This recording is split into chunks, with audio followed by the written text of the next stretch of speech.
Bem, gravando agora. Então, agora a gente vai andar em algumas ferramentas da gestão de partes interessadas, como ela é feita, ou como pode ser feita na prática. E a ideia é a seguinte: agora a gente já está indo para o. Isso aqui já está atualizado, né? Mas é a mesma coisa no PMBOK sexta edição. Né? A gente, basicamente, a gente quer satisfazer as partes interessadas, e para isso a gente tem que ter um foco na comunicação. Né? E a gente quer atender necessidades e expectativas, né? Abordar as questões que surgem, tratar as questões que surgem, não deixar elas crescerem, né, para se tornarem problemas, né? Administrar os conflitos, né?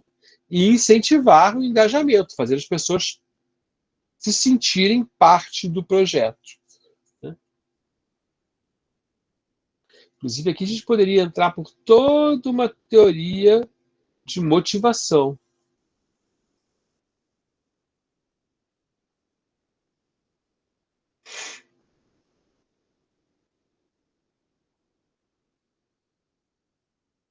E aqui, gente, a gente não está falando disso, né, de uma forma que a gente poderia falar marqueteira, né, do tipo, você também é parte desse projeto e a pessoa não decide nada. A pessoa tem que realmente estar engajada e realmente participar das decisões e das atividades. Não é uma falsa percepção. Né?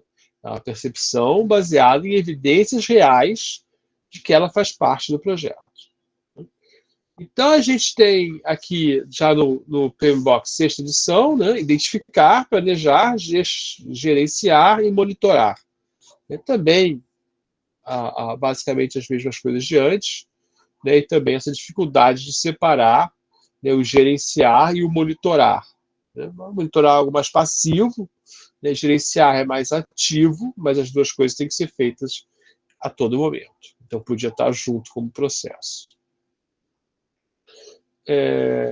O PMBOK ele usa documentos específicos, eu trago isso para vocês ficarem sabendo, termo de abertura. O que é o termo de abertura do projeto? É um documento onde as pessoas fazem um acordo que o projeto está aberto, quais são os objetivos dele. Essas coisas vocês podem olhar nos documentos, se eu ficar detalhando cada item aqui, realmente o curso de engenharia de software passa a ser um curso de burocracia do desenvolvimento de software, e não é isso que a gente quer. Mas todo projeto tem alguma coisa equivalente a um termo de abertura. Né? Um acordo que diz, ó, o projeto começou. Né? Então, a gente vai estar olhando mais agora, né, para como identificar, então, como planejar e depois olhar as mesmas ferramentas de planejamento vão ser usadas na gestão e na monitoração. Então, a gente quer identificar quem pode impactar ou ser impactado, analisar a expectativa, desenvolver engajamento, ok, né? E tem processos que ajudam isso. Né?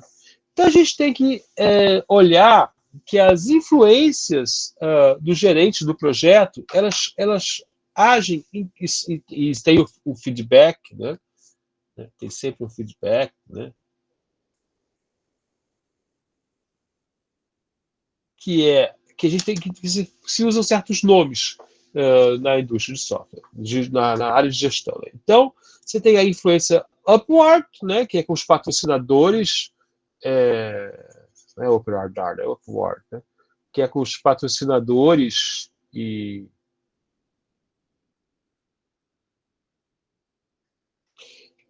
tudo que é gestão, né? Aqui tem um erro, deixa eu apagar.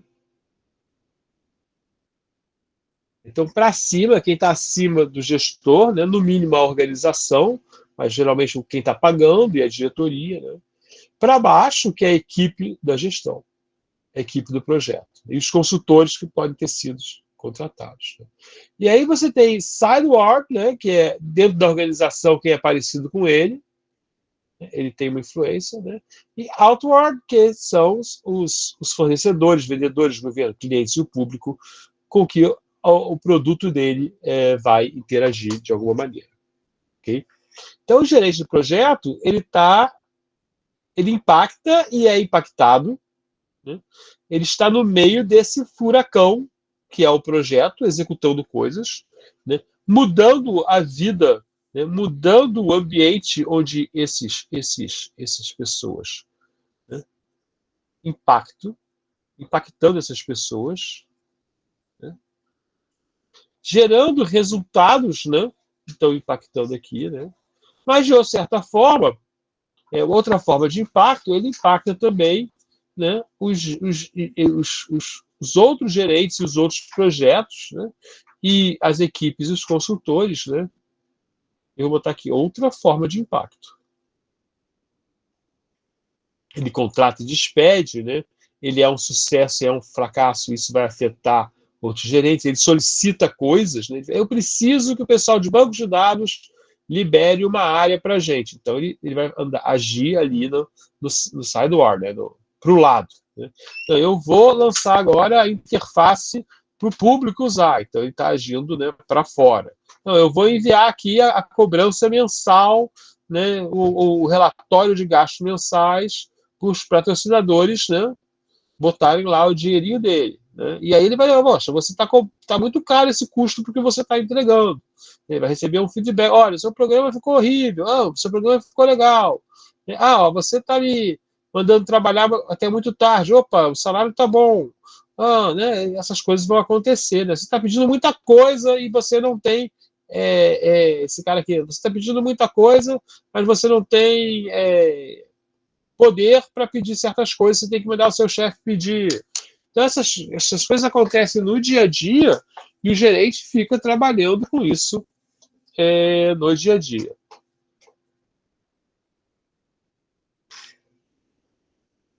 Então, a nossa agenda vai ser como identificar, como planejar, como fazer gestão, como monitorar, e a gente vai ver que as ferramentas de gestão e monitoração e planejamento são muito parecidas. Identificando. Né? Então, a gente tem um processo para encontrar essas partes interessadas no projeto, né? e descobrir, né, quais são os seus interesses, seu envolvimento previsto, suas interdependências, influências e impacto potencial no sucesso do projeto. Isso aqui é muito importante. Né? Quais são os interesses dessas partes interessadas, porque isso vai levar ao impacto. Interesse principal, a favor ou contra?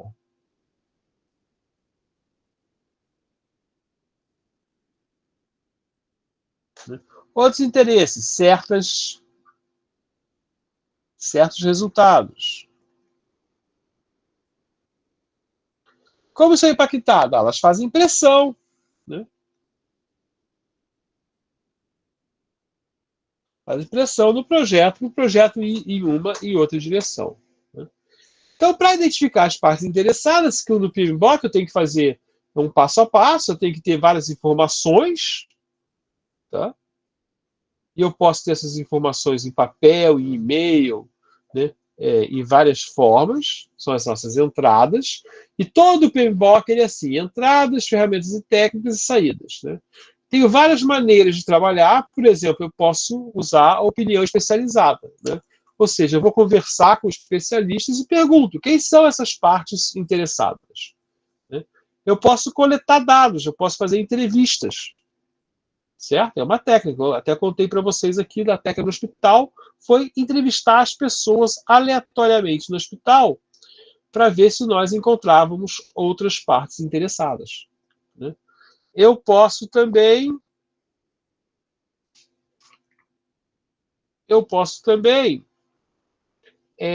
fazer uma análise de dados e perceber alguma coisa. Né? Por exemplo, eu posso pegar um software de mineração de processos, né, e descobrir por onde passam os meus documentos. E aí eu vou representar meus dados de alguma maneira, né, e eu vou fazer reuniões. Né. Então, opinião especializada, ok, a gente já né, falar com especialistas, não tem muito o que fazer nesse caso.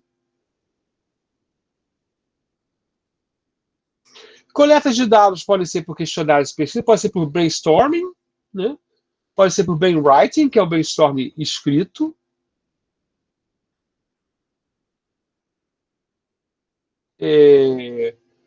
Análise de dados, tenho técnicas que chamam análise de partes interessadas, eu posso analisar documentos, ver quem assinou os documentos, quem permitiu as coisas, quem faz que documento, né? E representação de dados, a gente vai usar daqui a pouco algumas técnicas de representação de dados, vocês vão ver.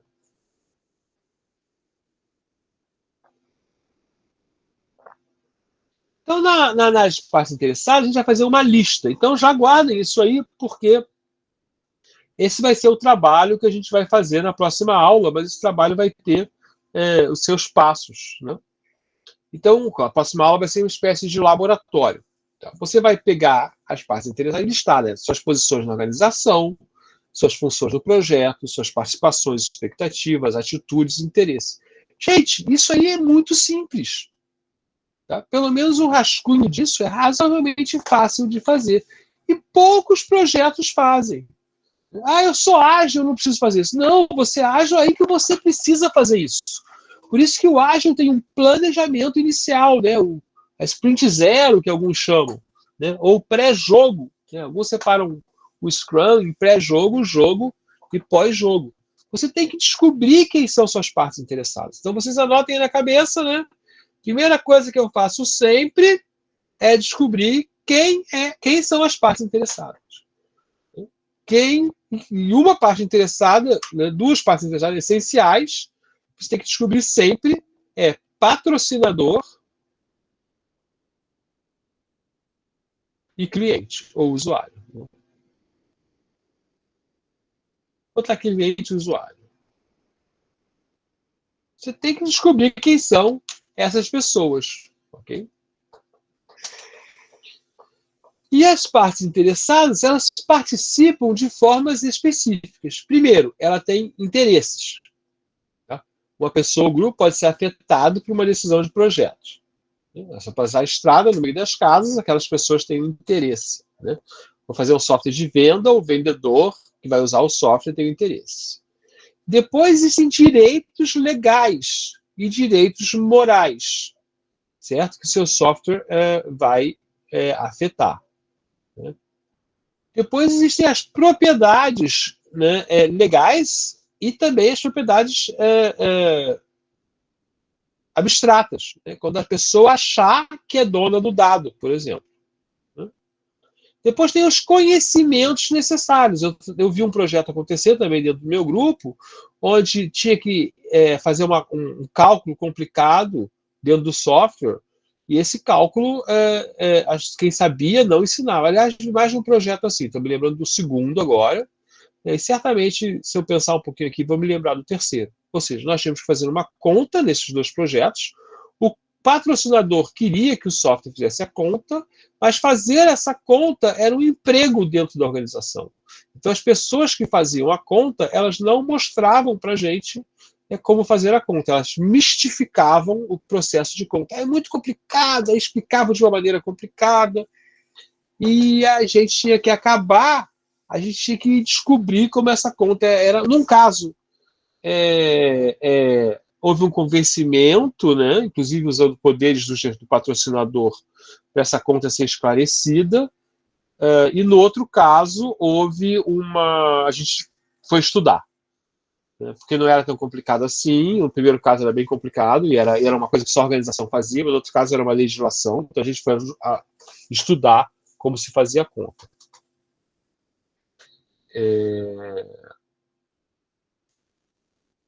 E contribuições, né, que as partes interessadas podem fazer, como liberar verba, liberar recursos. Né? Então, tem a parte interessada lá do CPD, que vai me dar o espaço de backup, vai me dar uma instalação do GitHub, etc, etc, etc. Tá? Bom, então, uma maneira de fazer as partes interessadas é uma reunião de brainstorm. Né? Nessa reunião, obviamente, rapidamente vão se achar algumas partes interessadas, né? Mas a ideia aqui é realmente você buscar as partes interessadas que você não está percebendo. E aí você vai separar lá essas partes interessadas no final da reunião, né? Você vai separar essas partes interessadas em dois grupos, né, que vão ter interesse positivo no projeto e interesse negativo no projeto. Aqui apareceu, ó, concorrente. Né? O outro concorrente, concorrente 1, concorrente 2. Né?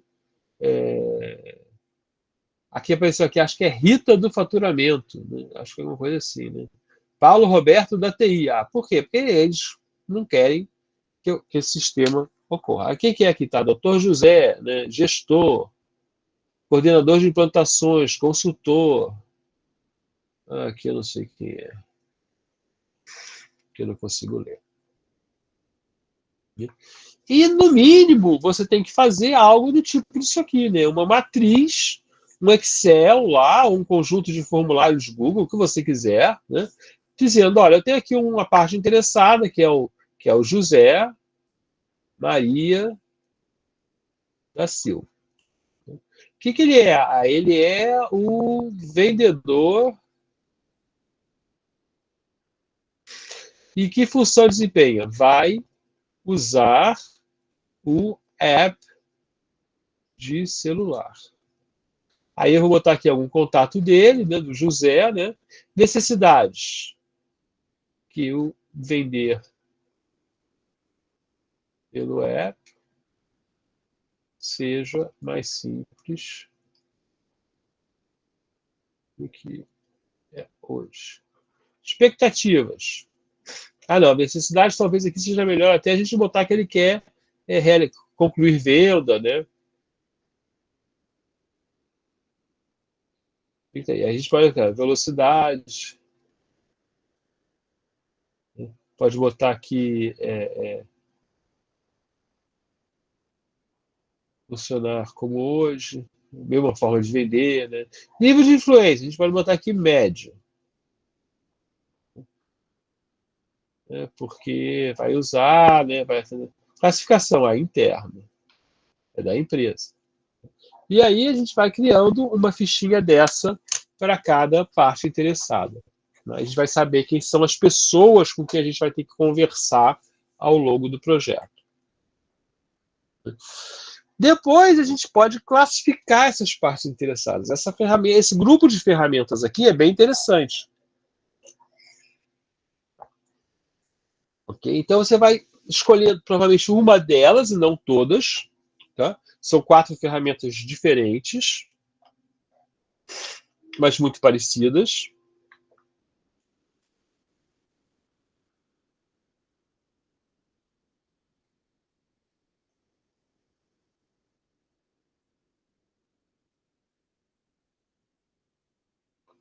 Escolher. A gente pode separar, vai fazer quadros, tá? Quadros desse tipo aqui. Né? E a gente pode separar em grau de interesse, poder de poder. Desculpe. Grau de poder e interesse, né? Quanto manda e quanto está interessado no projeto. Grau de poder e influência, ou seja, quanto manda e quanto pode influenciar o projeto. Né? Grau de influência e impacto, né? A habilidade e um modelo é o que é outro, que é o de importância relativa, que fala de poder, urgência e legitimidade. Então vamos olhar aqui, né? O grau de poder, o grid poder e interesse. E diz o seguinte, ó, as pessoas podem ter um interesse no projeto que é baixo ou que é alto. E elas podem ter um poder na empresa ou no projeto, você pode escolher, né, que é forte ou é fraco. Então o que significa a pessoa ter baixo interesse e fraco poder? Que eu não preciso me preocupar muito com ela, então que eu tenho que monitorar quem é essa empresa, quem é essa pessoa. Porque né, ela pode se mover para outro lugar. Ela é gerente da filial de Belém. Você está fazendo uma coisa que no Rio você nem sabe. De repente ela passa a ser diretor-geral. Aí, opa, né? Aumentou o poder e ela vai ficar interessada, vem para cá. Existem pessoas de alto poder e baixo interesse no projeto. Essas pessoas você tem que manter satisfeitas. Né? Então, elas têm que ter um certo grau de participação. Depois tem pessoas com alto poder e alto interesse, essas vocês têm que gerenciar de perto. E as pessoas de alto poder, de alto interesse e baixo poder, você tem que manter informada de como o projeto está andando, certo? Então, a gente tem várias maneiras como isso aparece na literatura. Tá? Você pode dar uma nota de 1 a 5, por exemplo. Né? E você tem políticas adequadas para fazer com cada uma dessas pessoas. Né? Inclusive, você tem nessas políticas sempre o interesse de puxar daqui para cá e daqui para cá. Ou seja, você tem que. O objetivo é sempre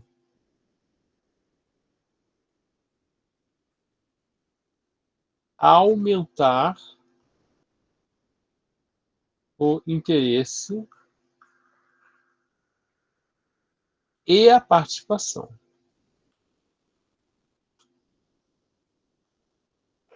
E diminuir a resistência. Vamos falar mais um pouquinho disso daqui a pouco, provavelmente.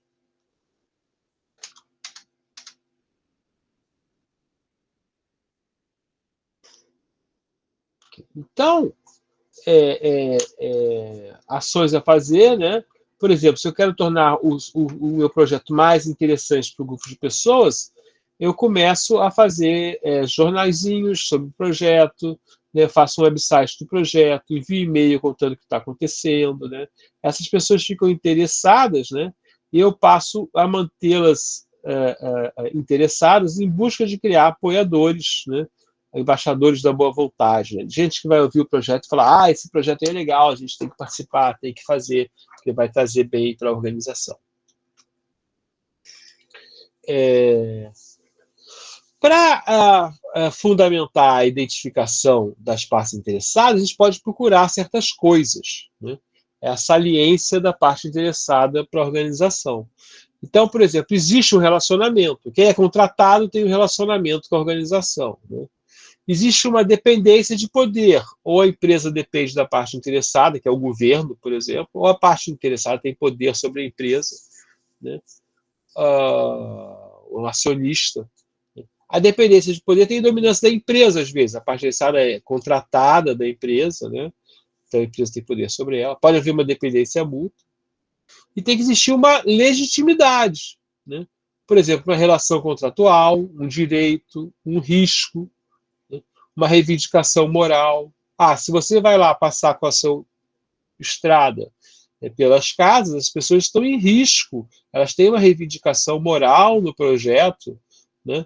A empresa vai tentar comprar a casa, vai ter uma relação contratual, então elas são uma parte interessada, né? E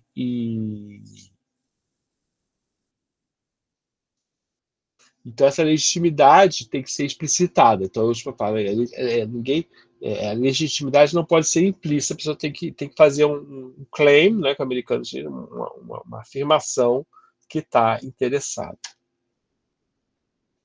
Então existem 3 atributos das partes interessadas. Uma é o poder. Poder é você poder obrigar alguém a fazer algo. Existem bases coercitivas, utilitárias ou normativas, né? A legitimidade, ou seja, a coisa é apropriada, e a urgência, né? O que precisa de atenção imediata. E aí a gente pode olhar essas coisas em um diagrama de Venn, né, que mostra o seguinte: existem pessoas que não têm partes interessadas, que não têm poder, nem urgência, nem legitimidade.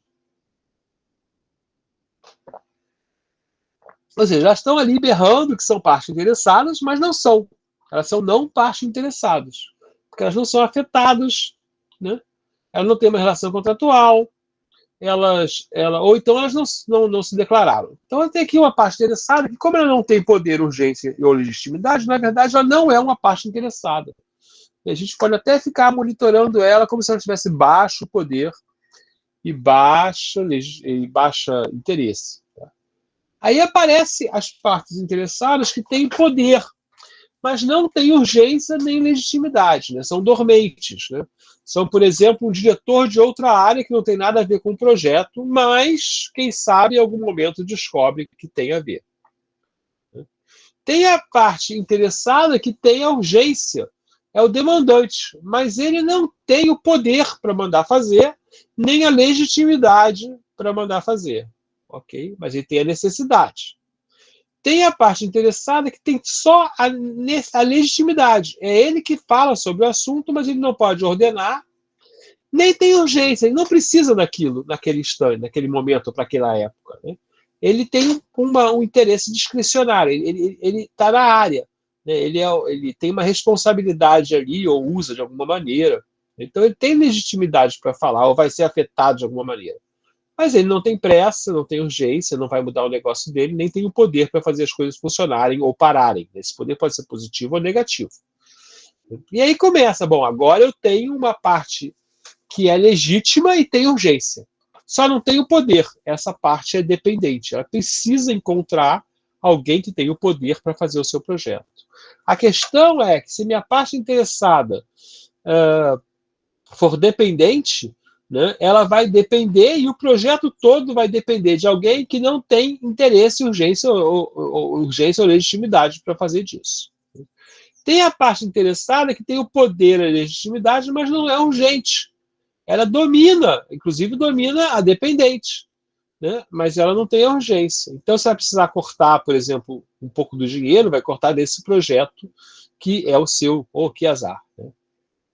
E tem a parte perigosa, que é o seguinte, ela tem urgência, tem poder, mas não tem legitimidade. Ela não pode mexer naquilo realmente. Ela tem o poder de, mas ela não devia. Mas ela quer fazer com urgência. E tem a melhor parte interessada, né, que é a definitiva, que é a que a gente deve buscar. Ela tem o poder, ela tem a urgência e ela tem a legitimidade para aquela região.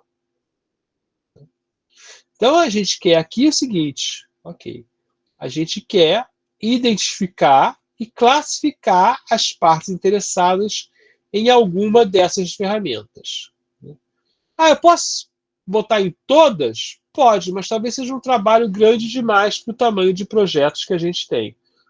Ok? Então, a gente pode trabalhar. Eu queria apresentar para todos aqui o meu aluno de doutorado que vai assistir o curso, mas, que é o Marcos, e de repente, em algumas aulas eu vou pedir para ele me ajudar, tá? Porque ele entende de uma área de gestão de projetos. Muito bom. Marcos, dá um tchauzinho virtual aí, escreve tchau aí para as pessoas saberem que você existe.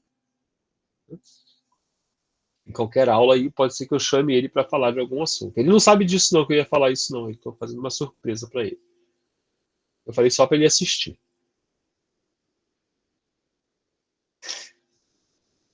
Então vamos fazer o planejamento. Bom, agora o que eu quero fazer com isso? Eu já descobri minhas partes interessadas, já criei um quadro. Não sei se ele ele trabalha com Six Sigma, né? Tem o Lean Six Sigma, tem alguma coisa semelhante. Ele adora o PMBOK. É a tragédia. Por isso que eu mandei ele fazer o curso para a gente destruir o PMBOK aqui no curso. Mas é onde a gente vai pegar. O PMBOK é a parte careta, né? Então a gente pega a parte careta e mostra como faz isso mais moderno. Né? Como o pessoal de software está forçando até o PMBOK a mudar. Inclusive tem um PMBOK só para software. Desculpe, não, só para projetos ágeis, né? Que veio da área de software. Projetos ágeis vieram da área de software, né? Apesar de terem sido inventados na indústria, né? A indústria não sabia que inventou isso. A gente chamou de projeto ágil, né? E aí o pessoal de PMBOK veio atrás. Porque tem muito projeto de software no mundo. Né? Então vamos lá. Então, para planejar a gestão, olha aí o PMBOK que ele gosta. Né? A gente vai pegar aqueles bem bandão de documento, né, que são as coisas que a gente não vai fazer, na verdade. Né? O projeto ágil não vai fazer tudo isso, mas vai ter evidências dessas coisas. Né? E vai usar a mesma opinião especializada, né? Coleta de dados com benchmarking, né? Ver o que acontece em outros lugares, comparar com o que acontece na sua empresa, o benchmarking. Novamente, pode ser análise de dados. Análise de causa raiz é um método muito simples, né? Que você pode usar para buscar problemas do engajamento. Né? técnicas de tomar decisão. A gente falou já de priorização aqui, né? Por isso que eu tenho esses métodos, essas aulas básicas, porque a gente está falando sempre de 5W2H, né? Sempre vai falar de priorização, certas coisas vão voltar sempre, valor, né? Maneiras de representar o dado, a gente acabou de ver algumas, né? E os quadrantes, né? Os quadrantes é geral na empresa. Tudo que você bota em quadrantes, as pessoas entendem. Então, pensem sempre em quadrantes, em matriz de avaliações e reuniões. E a técnica é o nosso plano de engajamento. Tá? Esse plano de engajamento é uma lista de ações a serem feitas, né? Pode ser mais ou menos organizado, pode chegar a um contrograma, pode chegar a um backlog, um product backlog para o engajamento, várias coisas podem ser feitas. Tá?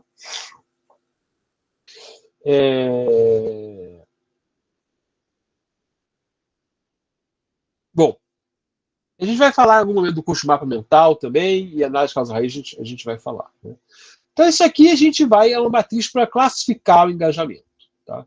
Então, essa matriz ela é usada no início do projeto, né, para você falar, olha só, eu tenho aqui alguns stakeholders, algumas partes interessadas, né, e elas estão em tal situação no início do projeto. Tem uma pessoa ali que nem sabe, o stakeholder 1 ele não sabe, né, que o projeto existe. É porque o gerente me contratou para fazer o projeto e o usuário lá que vai receber o software não sabe que existe. Tá? Não sabe, desconhece. Tá? E eu quero, no final, que ele apoie o projeto, que ele seja um apoiador do projeto. Então, ele correntemente está aqui, né? Eu descobri isso na parte anterior, né? Eu identifiquei que ele existe. Vou botar aqui, vendedor, né? App de venda que substitui uma nota de pedido em papel. Acho que chama isso. Né? Ordem de ser, ou uma ordem de serviço. Vou chamar de ordem de serviço em papel. Se tiver outro nome, vocês podem. Então, eu tenho aqui o vendedor, ele nem sabe que vai ter o software. Porque eu decidi botar o software na minha empresa, mas eu quero que ao longo do tempo ele venha para apoiador. E quero que ele nunca seja resistente. Né? Eu não quero que ele fique aqui. Né? Eu tenho o stakeholder 2, ele é neutro, ele sabe que existe, não sabe lá que vai ser mesmo. Por exemplo, o pessoal de TI. Posso falar, o pessoal de TI que vai operar, por enquanto está neutro. Né? Pode ser que ao longo do momento fale, isso aqui ficou complicado e eu vou ver que ele está aqui, né? Vou botar aqui um selinho. Aí vai, caramba, agora ele está resistente porque eu escolhi tecnologias que ele não sabe. Né? E lá o stakeholder 3 é o apoiador, mas eu não tenho nenhum líder. Opa, eu não tenho nenhum líder, nenhum campeão de projeto, né? Então eu posso querer colocar esse cara aqui, o stakeholder 3, eu posso querer botar para cá, ou posso procurar, quem pode ser meu líder? Cadê o patrocinador? Hoje ele está topando, né, apoiando, mas ele não é um líder. Então, como é que eu convenço ele, né, a ser um líder? Ou dou ferramentas para ele poder se tornar um líder, né, para poder comunicar o projeto. Porque ele tem ideia, chamou a gente, está apoiando, mas ele não consegue mostrar que aquilo é importante para a empresa. Então, essa é uma ferramenta que a gente pode criar no início do projeto, né? A gente está no planejamento agora, né? A segunda, essa ferramenta é muito usada, né? É a matriz ou tabela Hasse, né? Onde você, para cada atividade do projeto, você vai dizer para cada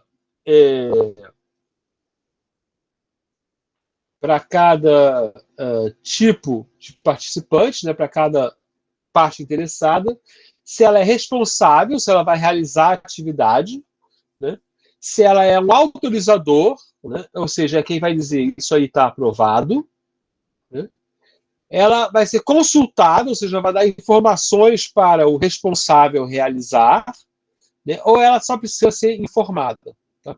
Essa tabela é bastante importante para a gente, porque a gente começa ao longo do projeto a esquecer essas coisas.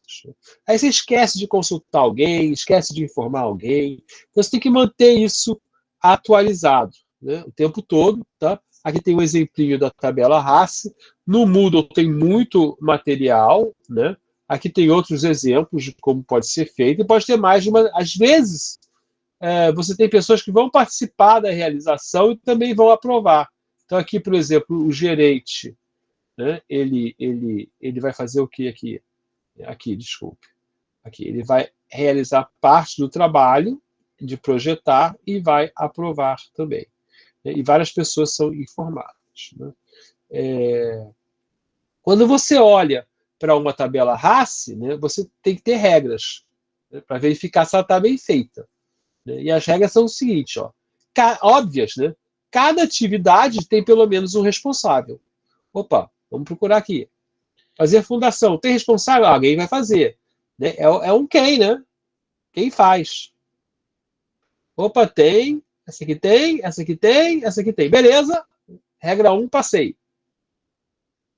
Apenas um autorizador. Por quê? Se eu tiver dois autorizadores, eu tenho duas pessoas que vão autorizar, vou ficar desesperado? Não, não. Ah, eu tenho aqui, ó, um autorizador, um autorizador, um autorizador, um autorizador. Então, todas essas tarefas podem ser carimbadas, feitas, atingidas. No caso do Scrum, vai ser o Product Owner, provavelmente, a maioria das vezes. Né? Aí eu tenho aqui, ó, mais de uma letra pode aparecer de uma célula, né? Tem, né? E agora eu vou fazer a análise, ó, análise horizontal. O trabalho está sendo feito por mais de uma pessoa? Né? Então, o R, tem mais de um R? Vamos ver aqui se tem algum com mais de um R. Aqui eu acho que não tem. Esse aqui tem mais de um R? Aqui tem dois R's. Isso está certo? Porque se eu começo a dar uma coisa para duas pessoas fazerem, quem faz? Fica, eu deixo para você deixar, né? Aquela coisa da bola que cai no meio dos dois jogadores e ninguém pega, né? O deixa que eu deixo, né? Então a gente vai se preocupar. Olha, se tiver mais de um realizador, a gente vai olhar lá, né? Qual é o problema? Né? Se é um problema, pode não ser, mas pode ser. As tarefas são realizadas em níveis hierárquicos errados ou variados? Opa, o pedreiro, o pintor, o design interior. Se eu botar aqui um R aqui, ó, vou botar um R aqui, fazer fundação, tá errado. Tá errado por quê? Ah, não, mas quem vai fazer a fundação, quem vai planejar a fundação é o engenheiro civil. Então eu vou colocar aqui, né?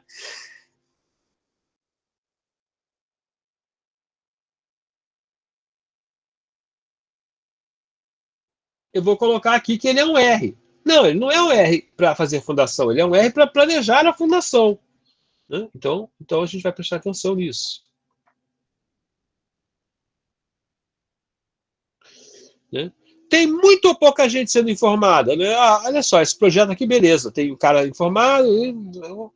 Aqui, quem foi informado, informado, todo mundo é informado de tudo. Será que é preciso? Eu preciso informar aqui do design interiores do andamento do projeto? Eu preciso informar que as paredes estão. Bom, tem que informar que as paredes estão pintadas para ele poder entrar na casa com os móveis.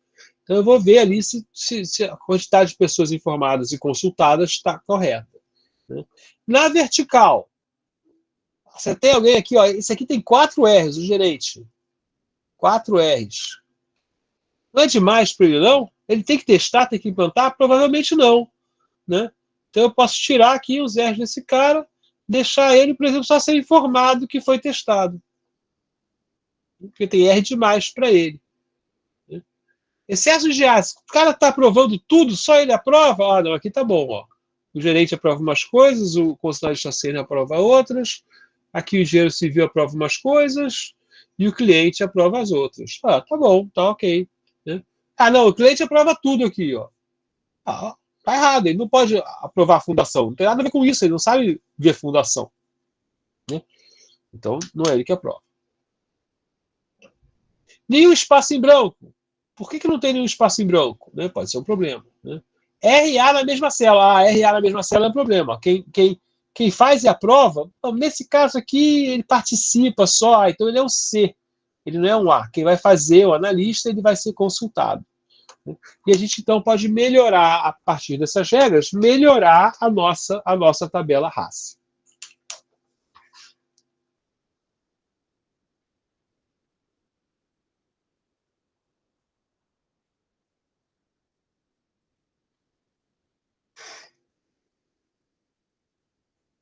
Né?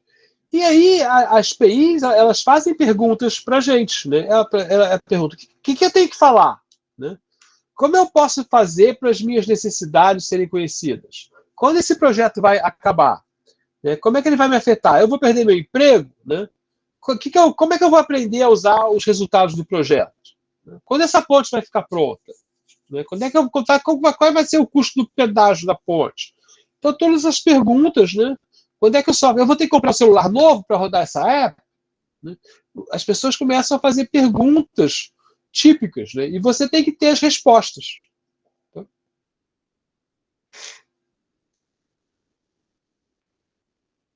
Então, isso vai acontecer na gestão e monitoração. Né? Então, aqui, novamente, as mesmas coisas, mas a gente vai começar a aparecer sempre opinião especializada, sempre reuniões, né? Mas vão aparecer algumas habilidades interpessoais, que não tem uma documentação padrão, né? E a capacidade de buscar feedback. Né? Aqui eu tenho várias metodologias de engajamento, né, que podem ser feitas para cada tipo. Tá? Eu não vou entrar no detalhe de cada uma, né, mas, inclusive, algumas eu nem conheço. Eu não conheço o Círculo de Construção de Paz. Tá? Mas, obviamente, negociação, por exemplo, é um assunto infinito, né? É um assunto muito legal, de várias técnicas formais e informais de negociação, né? Que estão dentro de desenvolvimento de parceria, empoderamento, né? Resolução de conflito, diálogo e consulta. Então, se você quer engajar as pessoas no nível consulta, né, elas têm que perceber isso, você faz uma pesquisa, você vai a um grupo de foco, né, ninguém vai tacar fogo em nada, um focus group, né, entrevista, você pode fazer uma audiência pública. Né, eu vou lançar aqui um software sobre que vai ajudar você a ser um usuário do SUS. Né, talvez alguns de vocês sejam um funcionário público, né, sei lá, do DataPrev, vão trabalhar com o SUS, né, se isso existir ou com o CERTA. Aí o software vai ser lançado, o cartão digital dos cidadãos, e você vai ter que fazer uma audiência pública para perguntar certos comportamentos. Né? Você pode fazer se você quer estabelecer um diálogo, né? Você pode usar várias técnicas, né? Inclusive diálogos online, fazer palestras, mesas redondas, coisas assim, com perguntas e sessões de perguntas e respostas, né? Workshops de trabalho, né? Com protótipos do sistema, por exemplo. Né? Na resolução de conflito, você vai negociar, fazer mediação. Né? Você pode descobrir que duas partes têm um problema, então você vai convidar alguém para mediar. Né? Na área de parceria, tem toda a área de gestão da parceria, dos acordos. Na área de empoderamento, né? Tem várias maneiras de dar poder ao cliente também, né? Como participação em reuniões de conselho, né? Diagnóstico participativo. Na época, eu até fui ver como é que era um círculo de decisão, mas acabei esquecendo. Então, você vai buscar esse conjunto de habilidades, né, de metodologias, né? Para quê? Para garantir que você está cumprindo, né, a tabela RACE, ou então, né, você está tentando fazer com que um stakeholder saia de uma região indesejada nesse quadro para uma região desejada.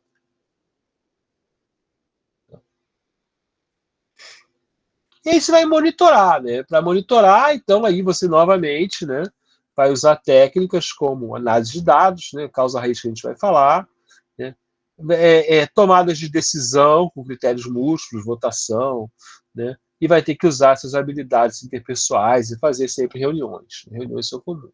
Né? E aí o que você quer, na verdade, é basicamente descobrir como as pessoas estão se comportando. Né? Isso aqui é uma lista semelhante a essa aqui, tá? É só porque realmente houve uma diferença aí na fonte que eu peguei, mas é uma lista semelhante a essa. Você pode usar uma das duas. Lá não tem o desconhece, né? Nessa lista aqui não tem o desconhece, mas poderia ter. Né? E você Mas você quer o seguinte, você quer... Aqui você já está percebendo com o projeto andando, né? Você quer monitorar e vai descobrir, ó, tem oponentes, eles querem... Eles entendem bem o projeto e não concordam com ele. Tem os bloqueadores que mostram resistência, possivelmente por baixo entendimento do projeto, né? E por perceberem uma perda, o oponente também percebe perda, obviamente, né?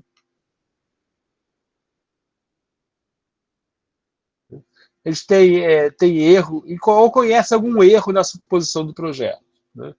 Tem os indiferentes, não tomaram posição, tem os seguidores, ok? E os advogados. Beleza. Então você quer resolver o problema de cada uma dessas. Então aqui eu tenho oponentes. Então primeiro eu tenho que descobrir por que ele discorda. Se a perda for percebida, mas não real, converter com fatos. Se for real, você vai contrapor de alguma maneira, mostrando ganhos maiores. E por aí afora eu tenho essas várias maneiras de tratar, né? Vocês estando numa situação, vocês podem buscar aqui, né? Coisas que você pode fazer, né? Por exemplo, estabelecer uma tabela de benefícios. Tem um método que o Marcos conhece, né? Que é o QFD, né? Semelhante a isso, né? Que você estabelece uma casa, né? Que os benefícios são ponderados, né? Mas isso aqui é a maneira simples de marcar, ó, o que eu estou dando para cada um dos meus das minhas partes interessadas. E aí a gente vai acompanhar, né, provavelmente uma planilha Excel também, né, onde estão as partes interessadas. Aqui é outro exemplo que eu peguei de outro material, mas basicamente esse aqui é o oponente, né, ou bloqueador. Aqui é o indiferente. Aqui é o advogado. E aqui é o apoiador. Você quer trazer ele para cá. E aqui você já consegue... aqui você tem o nome das partes interessadas, né? E aí você tem aqui a classificação dela. Né? A, a, a, a, a classificação dela num quadro. Não, aqui, desculpa. Impacto versus importância. Isso aqui você pode tirar e botar no quadro. Né? Com o tipo como é que ele ficou, advogado, seguidor, bloqueador, indiferente, oponente. Né? Aí você pode botar aqui o mapa. Né? Pode ser que você tenha, né, um follower, você quer fazer para make it happen. Né? E aqui você pode anotar, né, e deve, né, manter ali as preocupações e ações que você deve fazer para atacar essas preocupações. Então, essa é uma ferramenta de acompanhamento que você pode fazer periodicamente. Então, chegamos ao fim, né? E a revisão é que você precisa fazer essas coisas. O fato é que isso não é feito ativamente. Eu nunca vi isso feito ativamente. É impressionante. Apesar do que, às vezes, é feito implicitamente, né? Ou pelo menos levemente. A tabela raça as pessoas fazem porque ela é fácil de fazer, né? E ela é... Sim, o desejado seria que você tivesse essas tabelas, esses quadros, esses quadrantes, né? Pelo menos um tipo de cada, né? E você fazer essa gestão das suas partes interessadas, né? Porque você começa a perceber que você tem oponentes, bloqueadores e tal, e aí a maioria dos gerentes, ele vai tratar isso de uma maneira muito pessoal. Agora, uma coisa interessante é que colocar isso no papel traz certo risco. Tá? Porque, imagina que tem um documento que diz que o diretor X ele é contra o projeto Y porque ele vai perder poder se esse projeto Y acontecer.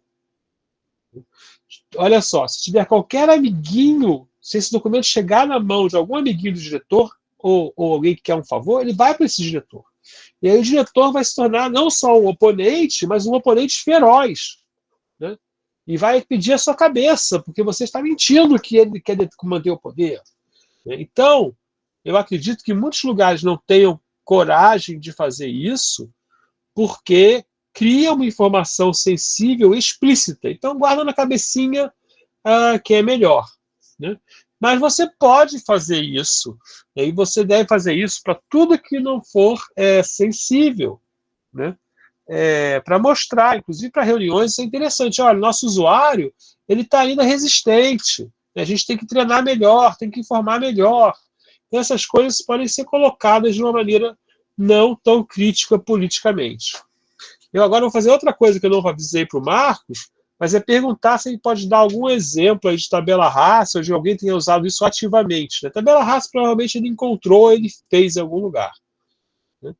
Mas não sei se ele, em algum projeto, viu essa parte ser utilizada ativamente. Pode falar também. Isso. Mas você viu uma tabelinha dessa de acompanhamento ser feita? Que tipo de projeto?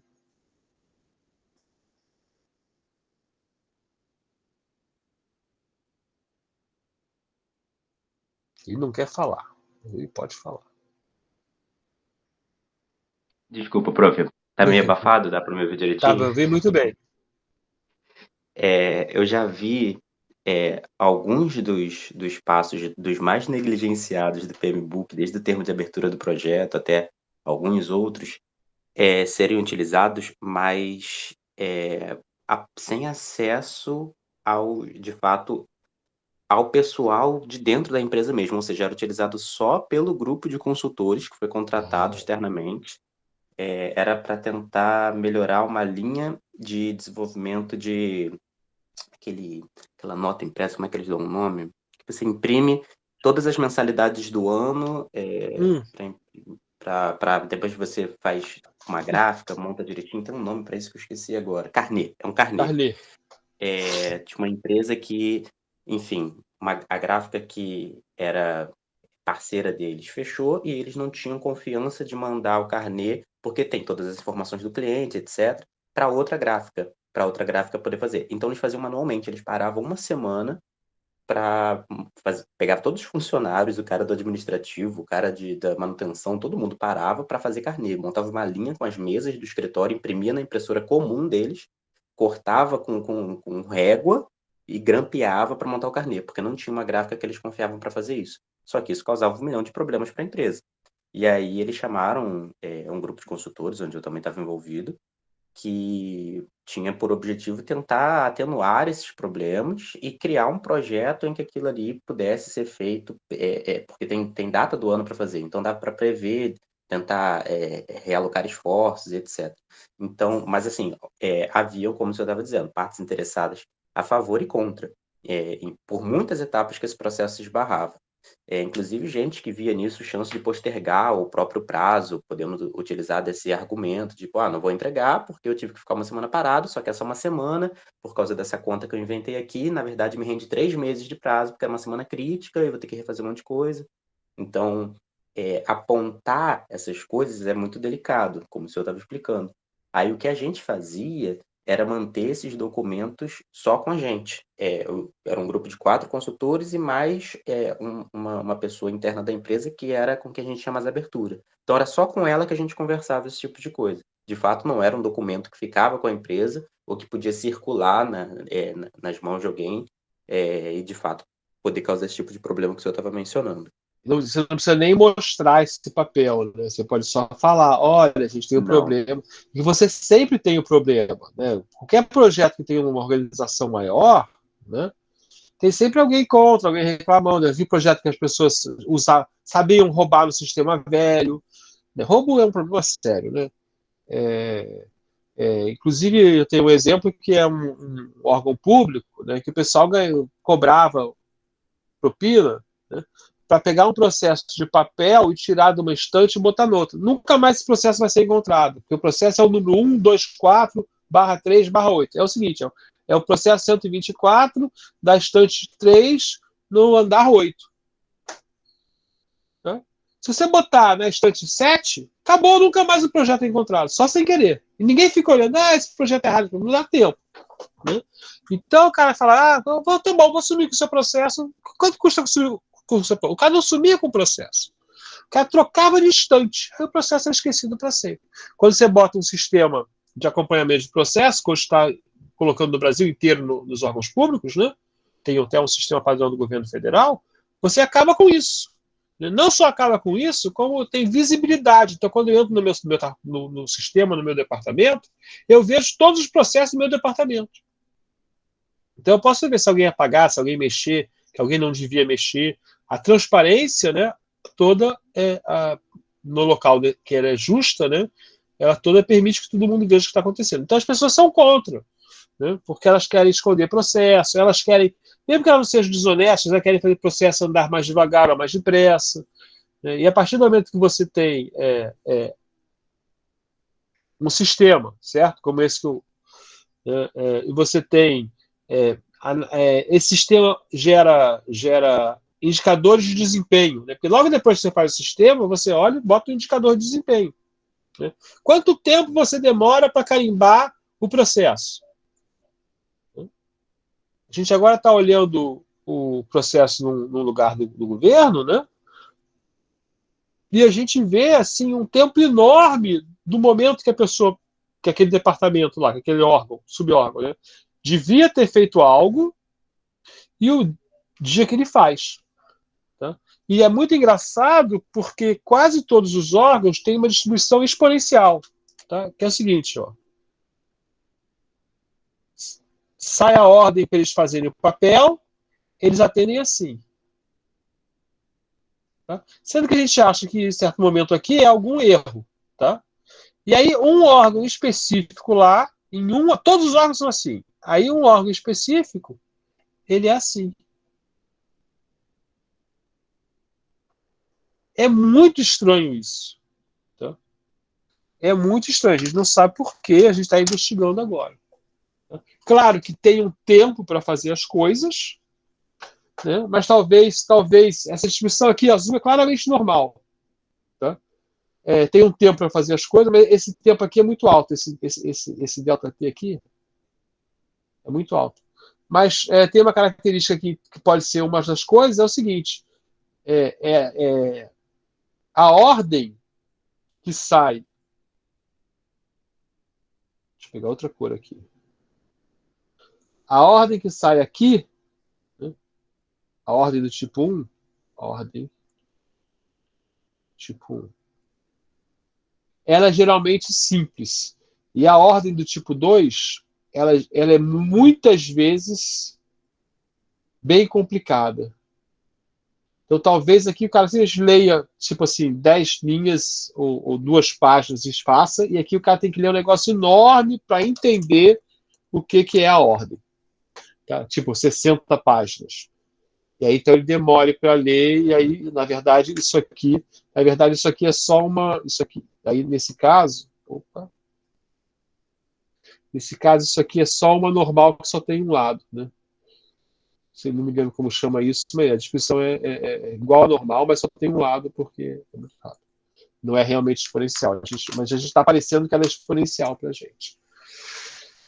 Mas a gente descobriu isso olhando os dados, né, do sistema que não existia. Então agora a gente pode ir em cima do cara e falar, olha, pô, você está errando aí você está demorando muito. Né, você tem que... Esse seu delta T, né, que hoje em dia é tanto, tem que vir para cá. Você tem que vir para cá. Isso incomoda as pessoas. Né? O Marcos tem uma história legal, porque ele fez um negócio desse tipo assim, transformou 30 dias em um e ainda levou uma bronca.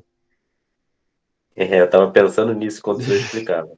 A questão da transparência muitas vezes incomoda, porque às vezes, mesmo que o cara não esteja fazendo nada de ilegal, ele pensa que ele vai ficar exposto em relação a se ele errar alguma coisa. Muitas vezes ele faz de um jeito que gera o resultado, mas não é o jeito padrão, e ele também não quer que vejam ele fazendo do famoso, a gente chama de jeito jegue. O cara vai contando manualmente, ao invés de usar o sistema, e aí ele não quer que vejam que ele não está usando o sistema, já que ele está colocando o resultado final, esse tipo de coisa. Então acaba que o PMBOK, em algumas etapas, acabam na minha experiência, eu acabei utilizando muitas das ferramentas, das técnicas, mas sem incorporar em um relatório oficial para entrega, apenas para Porque, acompanhamento ou porque alguma tem uma coisa do tipo. sensitividade, correto? Exatamente. Pode ser incômodo a algumas pessoas. É muito difícil. Outro dia eu fiz um relatório de produtividade. A gente fez uma tarefa, né? Então a gente fez o software para as pessoas fazerem a tarefa e as pessoas fizeram a tarefa. E aí eram 8, 10 pessoas que faziam, né? E aí a gente pediram para a gente avaliar a produtividade das pessoas. Então a gente foi obrigado a dizer, ó, o João fez 10 por dia, o Manuel fez 50 por dia. E aí a gente fez isso e falou, bom, gente, ó, não dá para a gente mostrar isso assim, porque vai dizer que um fez 10, outro fez 50. Isso não é legal, a não ser que seja muito óbvio. Então vamos ver por quê. Né? E aí ficou claro que alguns que faziam menos estavam tratando de assuntos mais complicados. Porque tinha que ler e apertar o botão, ler e falar o que era, né? Ler e falar o que era. Foi um treinamento gerando dados para um treinamento de aprendizagem de máquina. Então, quando a gente fez isso, que o cliente pediu para fazer, né, até porque tinha que pagar por volume, né? A gente falou, olha, gente, a gente fez isso e tal, mas descobriu que esse pessoal aqui que trabalhou menos, na verdade, ele leu muito mais. E aí a gente mostrou, aqui a gente estava mostrando por documento, e aí a gente mostrou por frase. E, ó, por frase, né, já não é tão díspare. E aí realmente teve um lá que trabalhou menos, mas trabalhou menos horas também. Aí, ó, por hora não é tão díspare. Né? Então quando você vai fazer um relatório desse tipo e é obrigado a ser, é melhor você prestar atenção da confusão que você vai gerar. Mas isso não tem muito a ver com essa aula, se bem que é uma preocupação com o impacto que você vai ter com a parte interessada. Né? Para dar um exemplo, eu fiz uma vez uma reunião, a gente fazia reunião para explicar, para a pessoa explicar o processo para a gente fazer o software. Né? O Marcos deve ter participado de alguma reunião desse tipo, onde a pessoa explica o processo. E estava tudo indo muito bem, as pessoas iam lá na nossa reunião, explicavam o processo, que faziam e tal. E tinha uma pessoa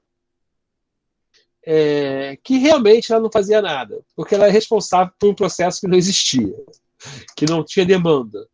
Né? Então ela trabalhou assim 4 vezes em 10 anos. Sei lá, não estou exagerando aqui. E ela veio explicar o processo dela e ela, eu tenho uma ideia, ela era responsável pelos grandes clientes. Só tinha 4 grandes clientes, só tinha 5 grandes clientes possíveis no Brasil, que compravam um pacotão e era isso. Por anos, né? Por 10 anos, ficava com aquele pacotão lá. E aí nunca pediam nada. Aí 10 anos depois pediam mais um pacotão. Então ela realmente. Mas ela ajudava os outros lá, não ficava sem trabalhar. Não. Mas aí ela foi explicar o processo dela. Ela era responsável, tipo, chefe de seção, tinha um cargo, né? E ganhava mais tal. E aí, para azar dessa pessoa, a gerente geral, que era mega competente, apareceu na reunião, porque ela queria ver como era feita uma reunião. E começou a questionar, porque ela não sabia como trabalhava, porque era um trabalho ad hoc, né? Era um trabalho feito 1 a 1 para o cliente gigante, não era um trabalho feito miudinho, que era tudo igual. Cada cliente era um jeito. E ela falou, você não sabe o que faz? Aí no final ela realmente, tipo, não sei o que faço. Eu não posso descrever, na verdade, eu não posso dizer o que faço, porque eu não faço. Né? Eu fiz uma vez de um jeito, outra vez de outro jeito, outra vez de outro jeito, porque eram clientes enormes e diferentes. E a mulher perdeu o emprego. Apesar de perder o cargo, né? Ela foi ser sub de alguém lá para ajudar a fazer o trabalho. Então, e aí todo mundo fica sabendo, poxa, a Mariazinha foi para a reunião. Eu não ia nem falar que era mulher, mas era. Mas a diretora também era mulher. A diretora apareceu e ela perdeu o adicional dela. E aí todo mundo já vai para a reunião com o pé atrás. Então os impactos, né, são grandes de um projeto. Ok? Então eu vou parar a gravação aqui. Né? Então esse aqui é a conclusão final, né? Você tem que estar consciente que é obrigado a gerenciar, tem que documentar de alguma maneira interna, mas tem que estar mais consciente e muito cuidado para não causar confusão com as partes interessadas. Eu gosto de mostrar aqui o o copyrightzinho, né? O material, basicamente, toda a bibliografia, nesse caso, está distribuída nos slides, tá? Aqui, por exemplo. Tá? Mas eu vou depois botar uma bibliografia no final. Ok? Desculpe o atraso, não percebi que era 10h05. Eu gostei de ter chamado aí o Marcos. Né? Vou parar a gravação. Agradeço aí o Marcos a colaboração surpresa.